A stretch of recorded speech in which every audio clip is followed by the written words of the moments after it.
Sometimes, the most dangerous predator is the one everyone underestimates. The ADX Florence Supermax prison sits like a concrete tomb against the Colorado Rockies, designed to hold America's most dangerous criminals in permanent isolation for 3 years.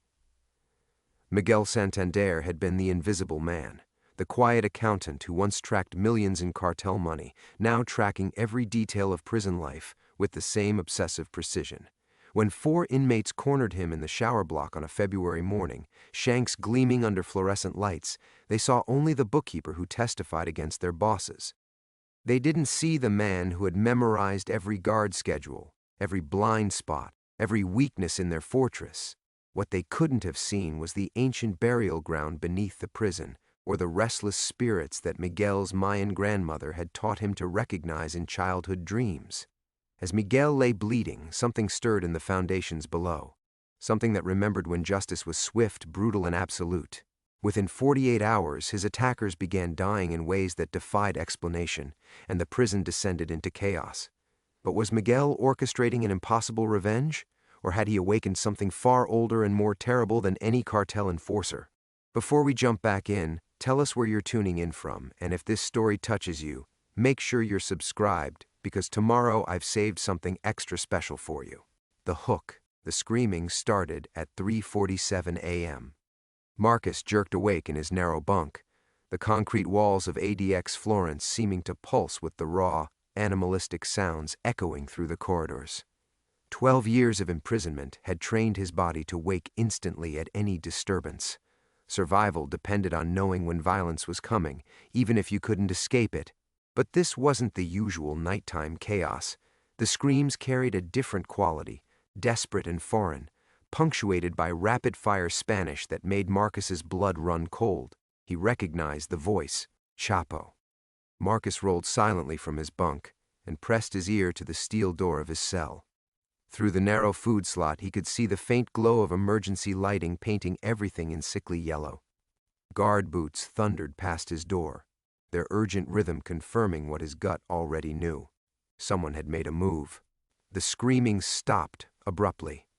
In the suffocating silence that followed, Marcus closed his eyes and let his breathing slow.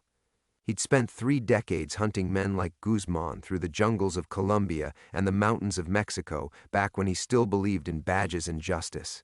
Now they were neighbors in this federal tomb, separated by 10 feet of concrete and a lifetime of choices that had led them both to the same dark place. The irony wasn't lost on him. Ghost Delgado, the DEA legend who'd brought down the Medellin cartel's money laundering operation, sharing breathing space with El Chapo, the man who'd inherited their empire. If his former colleagues could see him now, they might appreciate the poetic justice.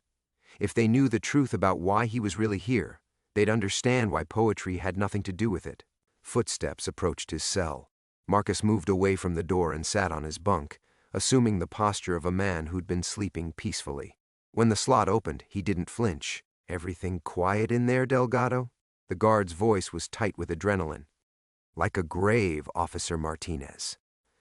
Marcus kept his tone neutral, giving nothing away. He'd learned long ago that showing interest in prison drama was a luxury that could get you killed. The slot slammed shut.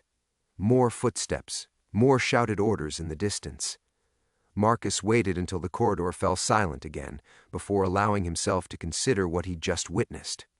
3 days ago, he'd been in the exercise yard when he'd overheard Tommy the Torch Benedetto talking to his crew. Benedetto was old-school Italian mob doing life without parole for crimes that had made headlines in the 90s. He commanded respect even in a place like ADX Florence, where respect was measured in cigarettes and silence. The conversation had been brief, coded in the careful language of men who knew every word might be recorded. But Marcus had spent enough years in the field to recognize an assassination plot when he heard one. Christmas Day, the new arrival, a gift for the guards. He should have stayed invisible. That was the rule that had kept him alive for 12 years in this concrete hell. Don't interfere. Don't take sides. Don't remind anyone that Ghost Delgado still drew breath while better men had died because of what he'd discovered about Operation Nightfall. But something about hearing Chapo's voice had stirred memories Marcus thought he'd successfully buried. the sound of helicopters over Guadalajara, the taste of dust and cordite in his mouth, the weight of evidence files that had contained enough proof to topple governments, files that had disappeared the night before his arrest. Now, lying in the darkness of his cell, Marcus realized his carefully constructed invisibility was about to shatter, because despite every instinct screaming at him to stay hidden, he'd already made his choice the moment he'd decided to listen instead of walking away. He thought about the note he'd slipped to Rodriguez during dinner service yesterday. 5 words in Spanish, passed with the casual expertise of a man who'd run covert operations in 16 countries. "They come for you Christmas." The screaming tonight meant Chapo had taken the warning seriously. It also meant Marcus had just painted a target on his own back in the most dangerous prison in America. Through the narrow window high in his cell, Marcus could see the first pale hint of dawn touching the Colorado mountains. Christmas was still 4 days away, but he knew Benedetto wouldn't wait long to make another move. Men like him didn't accept failure gracefully, especially not in a place where reputation was the only currency that mattered. Marcus ran his thumb along the scar on his left wrist, a nervous habit he'd developed during his first year inside. The scar marked the spot where they'd removed his wedding ring after sentencing, back when he'd still believed his wife might wait for him, before he'd learned that some betrayals cut deeper than any knife. In the growing light, he could see the small mirror mounted to his wall, reflecting back the face of a man who'd aged 20 years and 12. Silver hair, lined skin, eyes that had seen too much truth for their own good. But beneath the wear and resignation, something else flickered, something that had been dormant so long he'd forgotten its name: purpose. Because if saving Chapo's life meant finally learning why Ghost Delgado had been buried alive in ADX Florence, then maybe it was time to stop being invisible. The steel door's food slot opened with its familiar metallic scrape at exactly 6:30 a.m. Marcus had been awake for 3 hours, sitting on the edge of his bunk in the pre-dawn darkness, but he'd learned to time his movements to the guards' expectations. 12 years had taught him that survival meant becoming predictable in all the wrong ways, while staying invisible in all the right ones. "Breakfast, Delgado." Officer Martinez's voice carried the exhaustion of a man who'd spent the night filing incident reports. The plastic tray slid through the slot with the same institutional grace it had every morning for the past 4,380 days. Marcus approached slowly, maintaining the shuffle that had become second nature.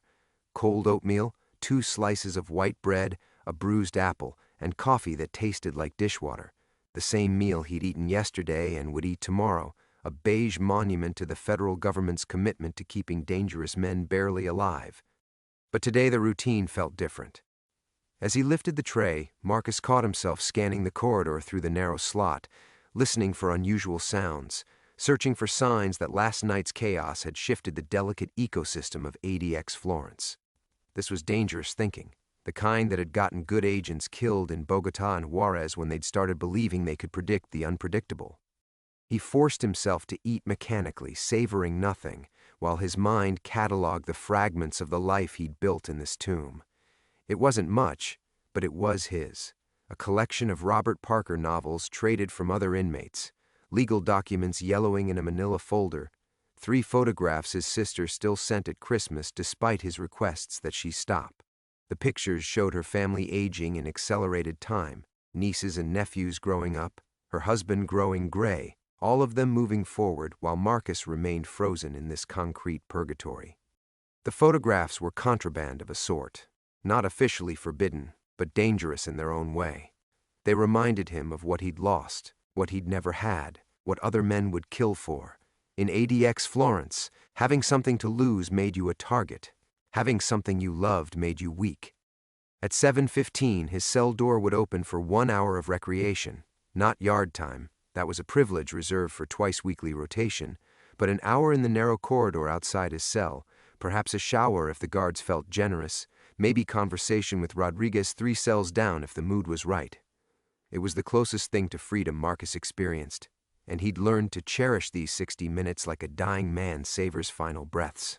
But first came the ritual that had sustained him through every day of his sentence, the letters he would never send. Marcus pulled out a worn composition notebook and a stubby pencil, both purchased from the commissary with money his sister deposited monthly despite his protests. He opened to a fresh page and began writing in the careful script of a man who had nothing but time. Dear Elena, today marks day 4381. I dreamed about the house in Tucson again last night, the one we looked at before everything went wrong. You said you could grow tomatoes in the backyard, maybe get a dog. I wonder if you ever think about that house, or if you've trained yourself to forget the way I've tried to forget your voice saying my name. He paused, pencil hovering over paper. The letter would go in the box with 847 others. Unsent confessions to a woman who'd remarried a tax attorney from Phoenix and probably hadn't thought about Marcus Delgado in half a decade. Writing to her was masochistic therapy, a way of bleeding out the poison of regret one word at a time. I may have made a mistake last night. There's a man here who reminds me of the choices that brought me to this place, and I did something that might have consequences. You always said I couldn't resist playing hero, even when the world didn't want saving. I think you were right. The irony cut deep. Elena had begged him to transfer to a desk job in the DEA's Phoenix office, to leave the fieldwork to younger agents who hadn't already sacrificed enough years to the war on drugs. She'd seen the signs, the paranoia, the drinking, the way he'd started talking about conspiracies that reached into the highest levels of government. She'd wanted him to choose her over the truth. He'd chosen the truth. It had destroyed them both. If something happens to me, know that I never stop loving you. Not for a single day in this place. Marcus closed the notebook and slid it under his mattress. Through his cell's narrow window, he could see snow beginning to fall on the Colorado mountains, the same pristine whiteness that had greeted him on his first morning in ADX Florence. The seasons changed, but this place remained constant, a machine designed to grind hope into dust. His cell door's electronic lock clicked open. Recreation time, Delgado. Officer Martinez's voice held a new note of suspicion. Keep it quiet out there. Marcus stood slowly, joints protesting after hours of stillness. As he stepped into the corridor, he caught sight of Rodriguez emerging from his own cell 3 doors down.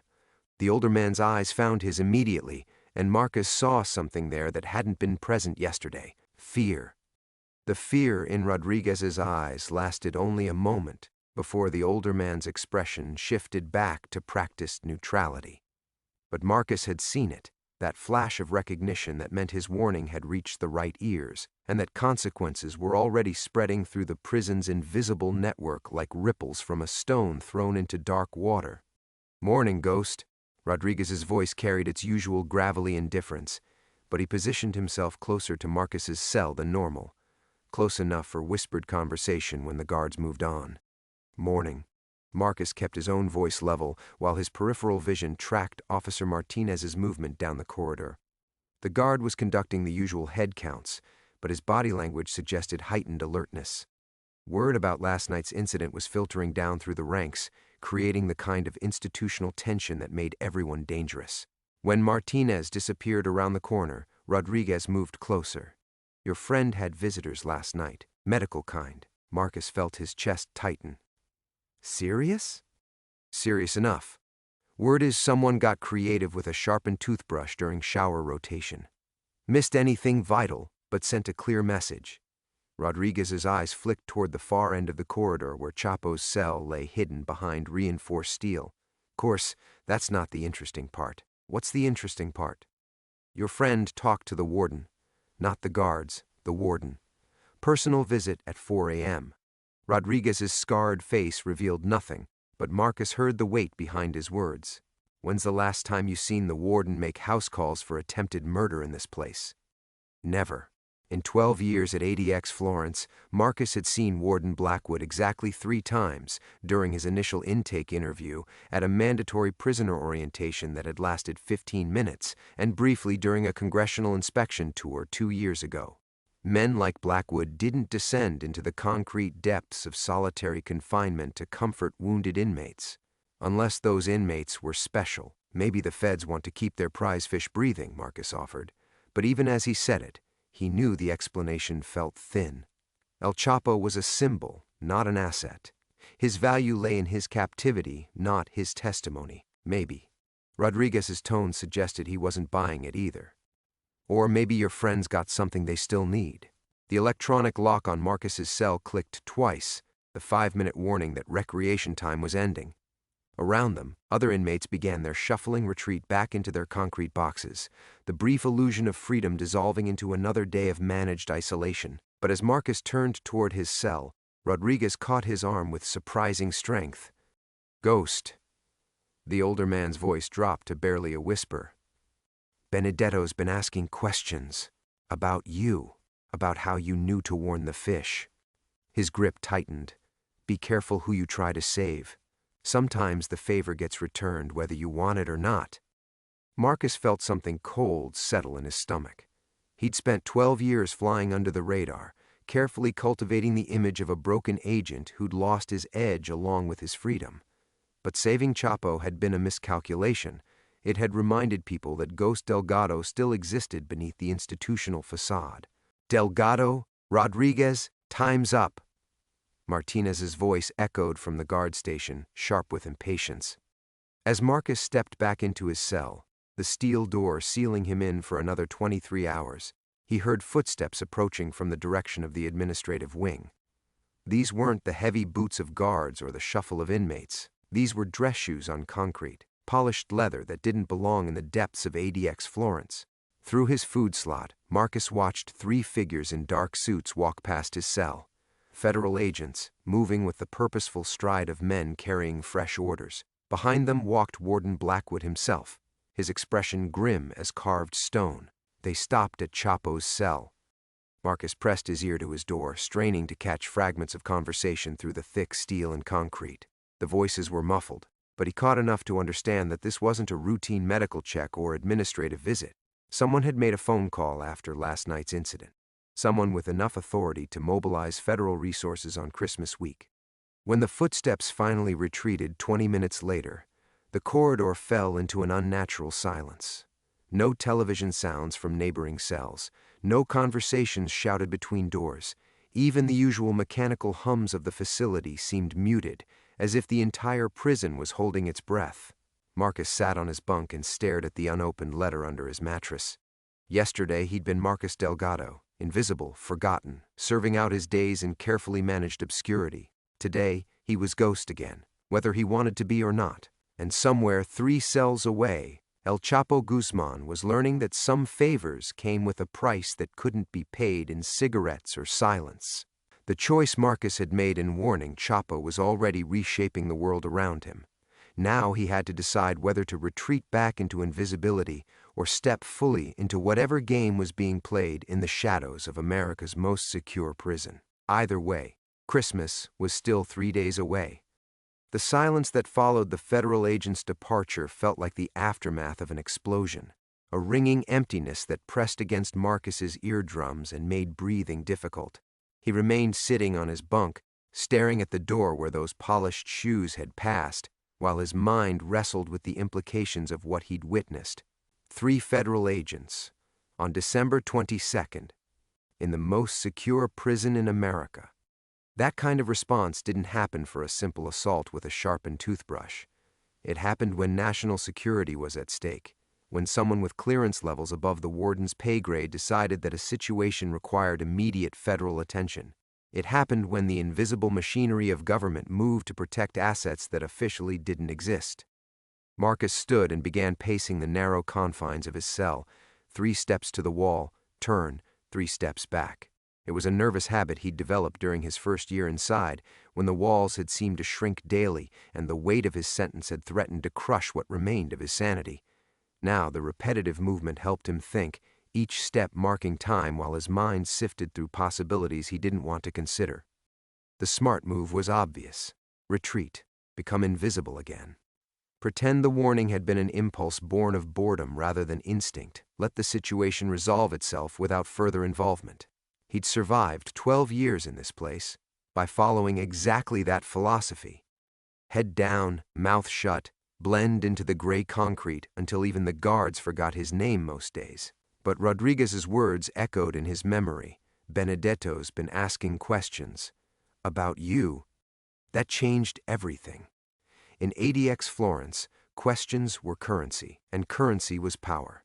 If Tommy the Torch Benedetto was asking questions about Ghost Delgado, it meant Marcus's carefully constructed invisibility was already compromised.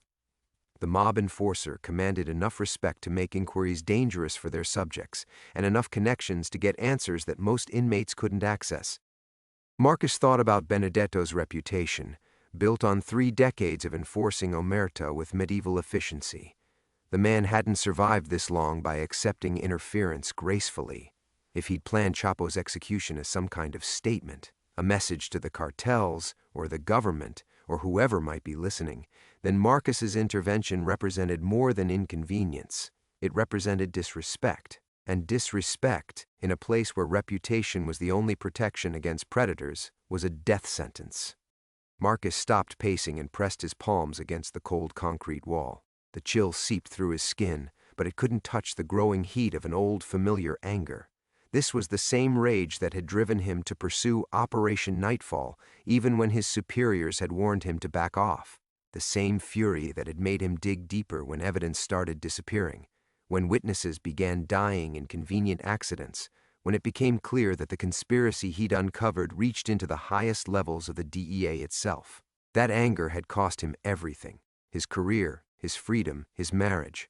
But it had also been the only honest thing in his life. The only reaction that made sense when confronted with institutional corruption so vast it defied comprehension. Now he felt that same anger stirring, awakened by the sound of federal agents' footsteps and the memory of Chapo's voice speaking words that suggested impossible knowledge. Some cages are built to hold specific birds. What if Chapo knew something about Operation Nightfall? What if the cartel leader's placement in this facility, in the cell next to a forgotten DEA agent, wasn't coincidence but design? What if someone wanted them in proximity for reasons that had nothing to do with available space or security protocols? Marcus pulled out the composition notebook and opened it to the page where he'd written his unsent letter to Elena. Her imagined face stared back at him from the words he'd never have the courage to mail. The woman who'd begged him to choose safety over truth, who'd walked away when she realized he couldn't stop being the man who asked dangerous questions. "I may have made a mistake last night." The words mocked him now, not because warning Chapo had been wrong, but because it might not have been enough. Because passive resistance, slipping warnings through prison networks, hoping others would handle the dirty work, was the action of a man who'd forgotten how to fight for what mattered. Marcus closed the notebook and shoved it back under his mattress. Through his narrow window, snow continued to fall on the Colorado mountains, the same pristine whiteness that had welcomed him to this concrete tomb 12 years ago. But now the snow looked different, not like purity, but like a blank canvas, waiting for someone to write truth across its surface in whatever ink was available, even if that ink was blood. Christmas was 3 days away, and Marcus could feel the weight of approaching decisions. He could retreat into invisibility and hope Benedetto's attention moved elsewhere. Or he could stop being Marcus Delgado, forgotten prisoner, and remember how to be Ghost, the agent who'd never learned to walk away from fights that mattered. The choice terrified him more than death itself. Marcus woke the next morning knowing that 12 years of carefully constructed invisibility had died in the night. The realization settled over him like the gray light filtering through his cell window, inevitable, irreversible, transformative. He'd crossed a line by warning Chapo, and there would be no walking back across it. The decision crystallized during the pre-dawn hours when sleep proved impossible. He'd spent those dark minutes staring at the concrete ceiling, listening to the mechanical breathing of the prison around him, understanding finally that his choice wasn't between safety and danger. It was between existing and living, between surviving as Marcus Delgado, forgotten prisoner, and acting as Ghost, the agent who'd never learned when to quit. When his cell door clicked open for morning recreation, Marcus stepped into the corridor with the purposeful stride of a man who'd remembered his own name. The change was subtle but unmistakable. Shoulders squared instead of slouched, eyes alert instead of downcast, movements precise rather than shuffling. After 12 years of institutional camouflage, he was allowing himself to be seen. Rodriguez noticed immediately. The older man's scarred face registered surprise, then something approaching approval as he emerged from his own cell. "Morning, Ghost." The greeting carried new weight this time. an acknowledgement that the man Rodriguez had known was back from whatever grave he'd been hiding in. Morning. Marcus moved past the usual position for whispered conversations, walking instead toward the far end of the corridor, where Chapo's cell waited behind its steel door. The gesture was deliberate, visible to any cameras or guards who might be watching. He was declaring allegiance publicly, accepting whatever consequences came with that choice. Careful, Rodriguez murmured as he passed, but there was respect in his voice rather than concern. In a place where most men spent their sentences becoming smaller, watching someone choose to become larger commanded attention. Marcus stopped outside Chapo's door and spoke in a voice just loud enough to carry to nearby cells. "You breathing in there?" A moment of silence, then Chapo's voice emerged through the steel, better than expected, considering. "Though my breakfast conversation was more interesting than usual. The federal agents." Marcus understood the reference and knew that others listening would interpret it as confirmation that Chapo commanded resources beyond the prison walls. In the careful mathematics of institutional power, association with such influence carried value and danger. Good to hear. Marcus kept his response neutral, but didn't move away from the door. Let them see him talking to El Chapo. Let word spread through the prison networks that Ghost Delgado was picking sides. Christmas is still coming, so I'm told. There was dark amusement in Chapo's voice. I'm starting to believe it might be worth celebrating this year. The conversation was theater for their audience, but Marcus heard something underneath, a promise that the debt incurred by his warning would be repaid. In Chapo's world, favors were currency, and currency accumulated interest.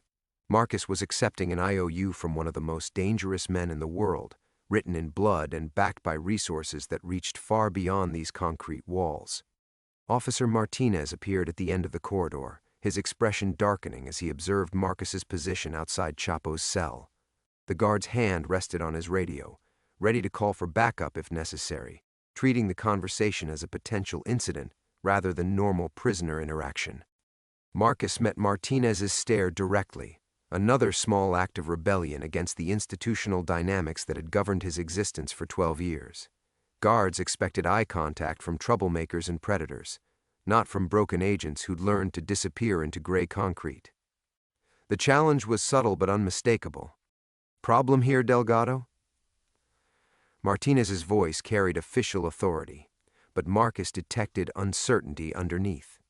The guard had dealt with passive, invisible Marcus for years. This version was unfamiliar territory. "No problem." Marcus stepped away from Chapo's door but didn't retreat to his previous position of careful anonymity. Instead, he remained in the center of the corridor, visible, present, claiming space that he'd ceded long ago, just checking on a neighbor. Martinez's eyes narrowed, recognizing the shift in dynamics but uncertain how to respond. In 12 years, Marcus had never caused incidents, never required discipline, never appeared on security reports. But authority in places like ADX Florence was built on predictability, and predictable men didn't suddenly change their patterns without reason. "Keep it moving," Martinez finally ordered, but his hand remained on his radio. As Marcus walked back toward his cell, he caught sight of other inmates watching from their doorways. Word would spread quickly. Ghost Delgado was awake, aligned with El Chapo, and no longer interested in invisibility. That information would reach Benedetto within hours, carried by the prison's invisible communication networks with the efficiency of digital transmission. The mob enforcer would have to respond. In a place where respect was the only protection, allowing defiance to stand unpunished was suicide. Marcus had essentially declared war by protecting Benedetto's target and then publicly associating with him. But as his cell door sealed him in for another day, Marcus felt something he hadn't experienced in 12 years: purpose. The fear was still there, sharp and immediate, but underneath it burned the familiar fire that had driven him to pursue Operation Nightfall despite every warning. He was Ghost Delgado again, asking dangerous questions and refusing to accept comfortable lies. Christmas was 2 days away, and Marcus had chosen his side. The morning after his public declaration brought the first test of Marcus's newfound visibility. He was barely awake when the mechanical click of his cell door announced recreation time, but instead of the usual corridor murmur of inmates beginning their day, he heard only silence. Marcus stepped into the hallway and understood immediately. The corridor was empty except for 3 figures standing near the guard station. Tommy the Torch Benedetto, flanked by 2 inmates Marcus recognized as his enforcers. Vincent Caruso, a thin man with dead eyes who'd earned his reputation strangling rivals in New York back alleys. And James Tank Morrison, whose massive frame had crushed opposition for the Chicago outfit before federal racketeering charges landed him in Colorado. The message was unmistakable. Benedetto had orchestrated this encounter, using whatever influence he commanded to ensure privacy for their conversation. Other inmates remained locked in their cells. Guards were mysteriously absent from their usual positions, and the security cameras that monitored every inch of ADX Florence seemed to have developed convenient blind spots. Ghost Delgado. Benedetto's voice carried the tone of a man accustomed to having his words treated as gospel. At 72, the mob enforcer still projected menace despite his slight frame and graying hair. "We need to talk." Marcus walked forward without hesitation, understanding that showing fear now would invite the kind of violence that left inmates in medical isolation for months. In the careful arithmetic of prison survival, weakness was permission for predators to strike. "I figured we might." Marcus stopped just outside comfortable striking distance, close enough to show respect but far enough to react if words became violence. "Here I am." Benedetto studied him with the calculating stare of a man who'd spent decades reading other men's souls before deciding whether they deserved to keep breathing. 12 years you've been invisible in this place, never caused problems, never made waves, never got involved in business that didn't concern you. Then suddenly you're playing guardian angel for a Mexican drug lord. Maybe I got tired of being invisible. Or maybe you got stupid. Caruso spoke for the first time, his voice carrying the flat affect of a natural killer. Stupid enough to interfere with family business. Marcus felt the familiar heat rising in his chest. The same anger that had driven him to pursue impossible cases when safer agents chose comfortable corruption. But now that anger was refined by 12 years of institutional education, tempered by understanding of exactly how violence worked in places like this. Family business. Marcus kept his voice level. "That what we're calling murder attempts now?" Benedetto raised a hand, silencing Caruso before the enforcer could respond. The gesture demonstrated the kind of absolute authority that made mob families function. Orders given without explanation, obedience expected without question. "You know what I think, Ghost?" Benedetto's tone remained conversational, despite the underlying threat. "I think you're confused about how things work here. This isn't the streets where DEA badges meant something. This is our world, and our world has rules. I'm listening. Rule 1. Stay in your lane. Rule 2. What happens to fish like Chapo isn't your concern. Rule 3. Interfering with family decisions has consequences." Benedetto paused, letting the words sink in. "You broke all 3 rules 2 nights ago." Marcus glanced at Tank Morrison, whose massive hands flexed unconsciously as he waited for orders. The man could crush skulls with those fingers, and his presence wasn't accidental decoration. Benedetto was demonstrating resources, showing Marcus exactly what kind of violence was available if diplomacy failed. "So what happens now?" Marcus asked. "Now you have a choice." Benedetto stepped closer, close enough that Marcus could smell the man's aftershave. Somehow he'd managed to maintain grooming standards that transformed him from prisoner into visiting executive. "You can apologize for the misunderstanding, mind your own business going forward, and we forget this conversation ever happened. Or you can keep playing protector for your Mexican friend and learn why they call me the Torch." Benedetto's smile was winter cold. "Your choice, Ghost. But choose carefully. Some mistakes don't come with second chances." The corridor fell silent except for the mechanical hum of ventilation systems pushing stale air through concrete arteries. Marcus understood that this moment would define the rest of his sentence, perhaps the rest of his life. He could retreat into invisibility, accept Benedetto's authority, and spend his remaining years as Marcus Delgado, forgotten prisoner. Or he could remember why they'd once called him Ghost. Interesting offer. Marcus met Benedetto's stare directly. "But I think I'll pass." Caruso took a step forward, but Benedetto's raised hand stopped him again. The mob boss studied Marcus with new interest, recognizing something in the former agent's eyes that hadn't been there during 12 years of careful anonymity. "You sure about that, Ghost? Once I walk away, this conversation is over. No more negotiations." Marcus thought about Chapo's words, "Some cages are built to hold specific birds," about federal agents visiting on December 22nd, about 12 years of questions he'd stopped asking because the answers had cost him everything. "I'm sure." Benedetto nodded slowly, his expression shifting from diplomatic to predatory. "Christmas is tomorrow, Ghost. Enjoy it, because afterward we're going to teach you about consequences." The three men walked away with the unhurried confidence of predators who knew their prey couldn't escape. Marcus watched them disappear around the corner, listening to their footsteps fade into the mechanical hum of the prison's circulatory system. Only then did he allow himself to exhale, feeling the weight of what he'd just committed to settle over him like a shroud. Christmas was tomorrow. 24 hours to prepare for a war he couldn't win through conventional means. The corridor began filling with other inmates as cell doors clicked open in sequence. Marcus saw Rodriguez emerge first, the older man's scarred face registering immediate concern as he read the tension in Marcus's posture. Behind him came others, men who'd learned to interpret the subtle signs of institutional violence, who understood that empty corridors and delayed recreation schedules meant someone had just received a death sentence. "You look like a man who's seen his grave," Rodriguez murmured as he passed. "Maybe I have." Marcus fell into step beside him, both men walking toward the recreation area with the measured pace of those who'd learned that sudden movements attracted unwanted attention. "Question is whether I'm planning to lie down in it." Rodriguez glanced at him sharply. Benedetto made his position clear. Tomorrow's Christmas. Day after that, consequences. They reached the common area, a sterile space of concrete and steel where inmates gathered for their carefully rationed social time. Marcus chose a seat near the wall, positioning himself where he could watch all approaches while keeping his back protected.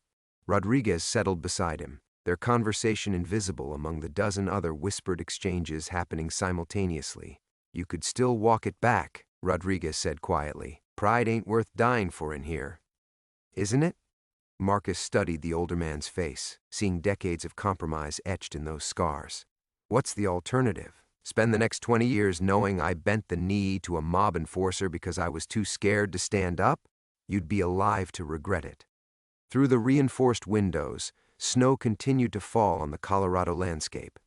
Marcus found himself thinking about Christmases before his arrest, Elena stringing lights on their apartment balcony, the smell of her grandmother's tamales filling their kitchen, the way she'd insisted on midnight mass even though neither of them was particularly religious. She'd believed in redemption through ritual, in the possibility that old mistakes could be washed clean by new beginnings. Now he wondered if redemption was something you earned or something you seized, whether waiting for forgiveness was just another form of cowardice. "Rodriguez," Marcus kept his voice low, "how well do you know Chapo's reputation from the outside?" The older man's expression grew cautious. "Well enough to know he didn't build an empire by being merciful to his enemies. But he pays his debts with interest. Why?" Marcus weighed his words carefully. In ADX Florence, information was currency, and currency bought survival. But the wrong information, shared with the wrong person, could buy death just as easily. "Because I think I'm about to find out if he remembers favors." Before Rodriguez could respond, a new voice cut through their conversation. Delgado. Officer Martinez approached their table, his expression carrying the bureaucratic authority of a man delivering official orders. "Warden wants to see you." Marcus felt the familiar chill of institutional summons. In 12 years, he'd been called to the warden's office exactly 3 times, once during intake processing, once when his appeal was denied, and once when Elena had filed for divorce. None of those conversations had improved his situation. Now. As Marcus stood, Rodriguez caught his arm. "Whatever they offer you, remember, some deals cost more than they're worth." The walk to the administrative wing felt like a funeral procession. Martinez maintained professional silence, but Marcus detected something in the guard's demeanor. Not the casual authority he'd shown earlier, but the careful neutrality of a man handling volatile materials. They passed through 3 security checkpoints, each one sealing behind them with mechanical finality, until Marcus found himself in a corridor he'd forgotten existed. Carpeted floors, painted walls, the kind of institutional comfort reserved for staff and official visitors. The warden's office occupied a corner of the administrative building with windows that offered an unobstructed view of the mountains. Warden Patricia Sullivan sat behind a mahogany desk that had probably cost more than most inmates' annual commissary allowances, her gray hair pulled back in a style that projected competence without warmth. "Mr. Delgado." She gestured to a chair facing her desk. "Thank you for coming," as if he'd had a choice. Marcus took the offered seat, noting that Martinez remained in the doorway, close enough to intervene if necessary, but far enough to provide the illusion of privacy. "Warden." Sullivan opened a thick file on her desk. His file, Marcus realized, recognizing his own mugshot clipped to the inside cover. 12 years of behavior reports, medical records, psychological evaluations, and disciplinary actions. The paper trail of his institutional existence. "We need to discuss your recent activities," she said, "and your future here." Marcus studied the warden's face, searching for tells that might reveal the true purpose of this meeting. In 12 years of exemplary behavior, he'd earned exactly 3 disciplinary infractions, all minor, all quickly resolved. Now Sullivan was treating him like a problem that required management. "My recent activities," Marcus repeated carefully. "You mean talking to my cellmate?" "I mean developing relationships that concern my security staff." Sullivan turned a page in his file, her finger tracing lines of text that Marcus couldn't read upside down. "Mr. Guzmán has been here less than a week, but already we're seeing changes in established patterns." The careful language told Marcus everything. They were monitoring him, his conversations, his movements, his associations. The question was whether this surveillance represented routine institutional paranoia or something more targeted. Changes like what? Like a model prisoner suddenly positioning himself as a protector for the most notorious cartel leader in American custody. Sullivan's tone remained professionally neutral, but Marcus caught the steel underneath. Like 12 years of invisible behavior replaced overnight by public displays of alliance. Marcus felt his pulse quicken. They knew about his warning to Chapo, about his confrontation with Benedetto. The realization brought a familiar taste of copper and adrenaline, the same sensation he'd experienced during deep undercover operations when his cover identity began to crack. "Warden, if there's something specific you want to discuss." Agent Delgado. The title hit him like a physical blow. For 12 years, he'd been inmate 47,291 to 019, a number in the federal system. Hearing his former rank spoken aloud in this sterile office felt like resurrection and violation simultaneously. "Let's speak honestly about why you're really here." The room seemed to contract around him. Martinez shifted position in the doorway, and Marcus realized the guard's hand now rested casually on his weapon. Whatever was about to happen, they'd prepared for resistance. "I'm here because I was convicted of crimes that were classified above your security clearance." Sullivan closed his file with a snap that echoed like a gunshot. "Of operations that officially never existed, conducted by agencies that have no public record of your employment." Marcus's mouth went dry. The official story, the one that had appeared in newspapers and court documents, portrayed him as a rogue DEA agent who'd crossed lines in pursuit of a drug cartel. The real story, the one buried under layers of national security classifications, was something else entirely.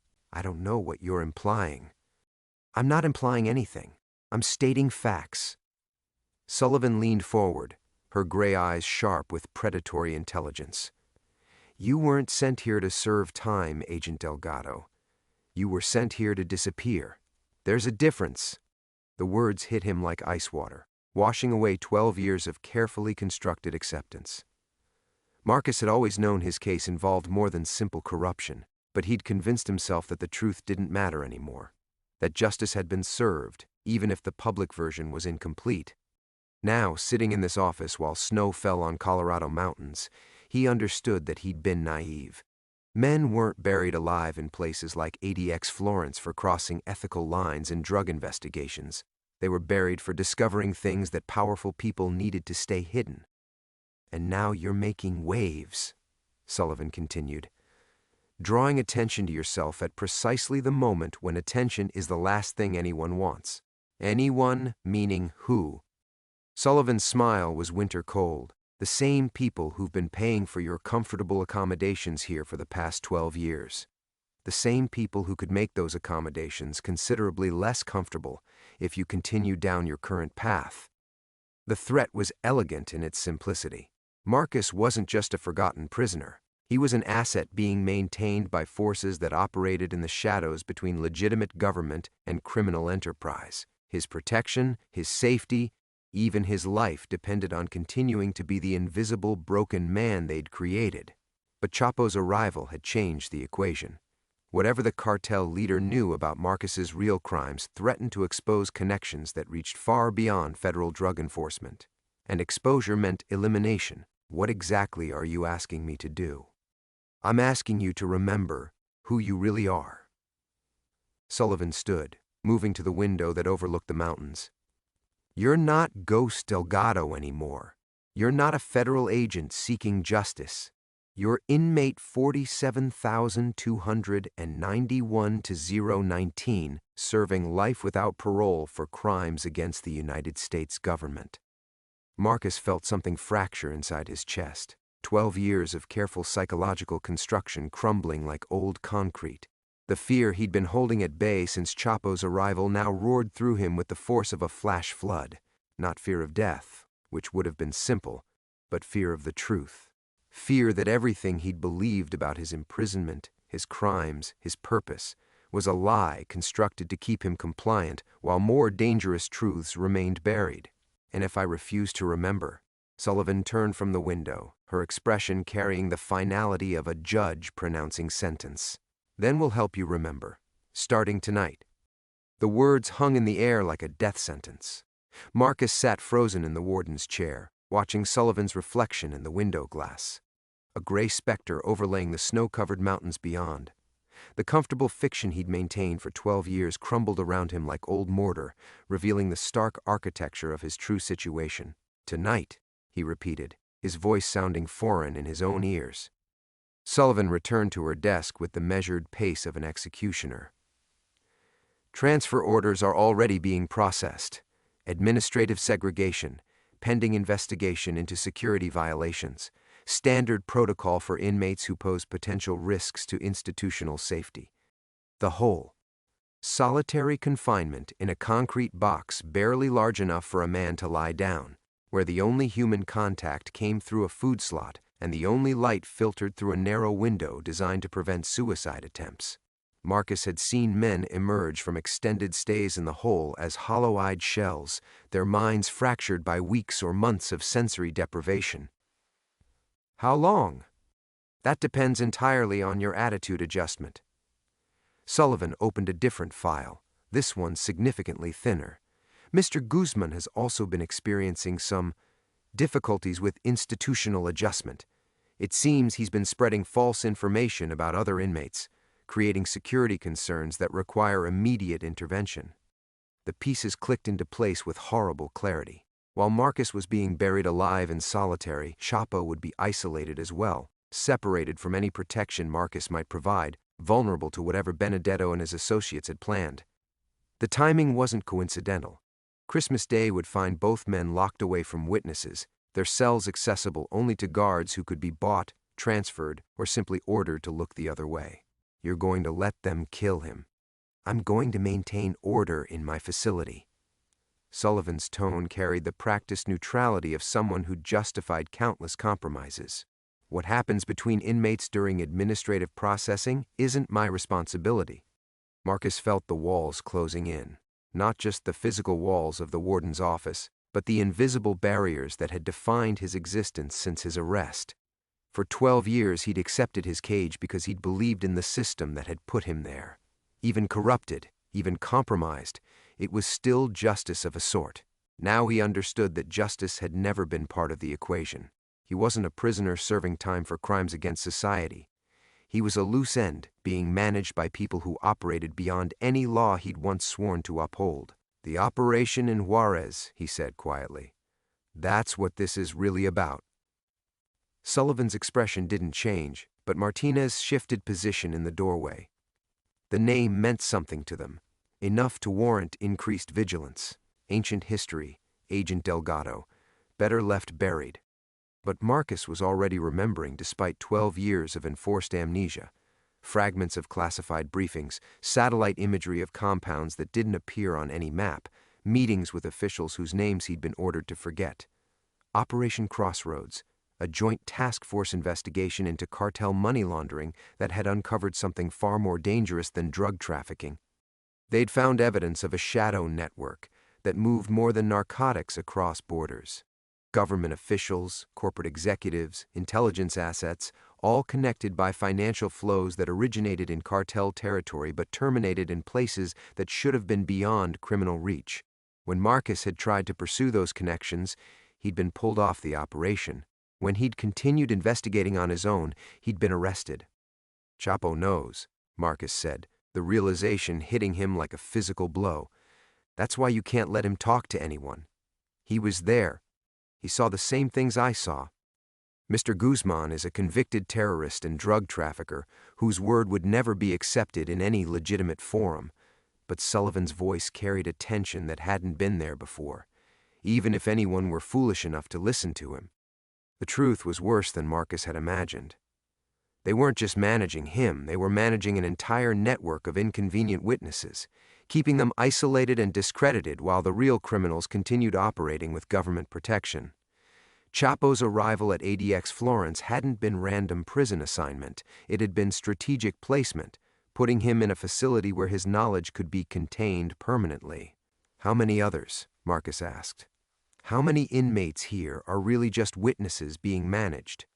Sullivan closed the file and stood, signaling the end of their conversation. "Officer Martinez will escort you to your new accommodations. You'll have time to reflect on the wisdom of pursuing dangerous knowledge."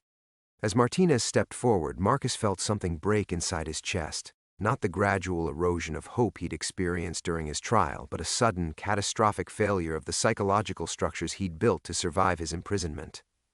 For 12 years, he'd maintained his sanity by believing that his sacrifice had meaning, that justice existed even when it was imperfect. Now he understood that he'd been a fool. There was no justice, no meaning, no purpose beyond the convenience of powerful men who traded in secrets and blood. Everything he'd believed about his country, his career, his principles was a lie constructed to keep him compliant, while more dangerous truths remained buried. The handcuffs clicked around his wrists with mechanical precision, sealing his fate,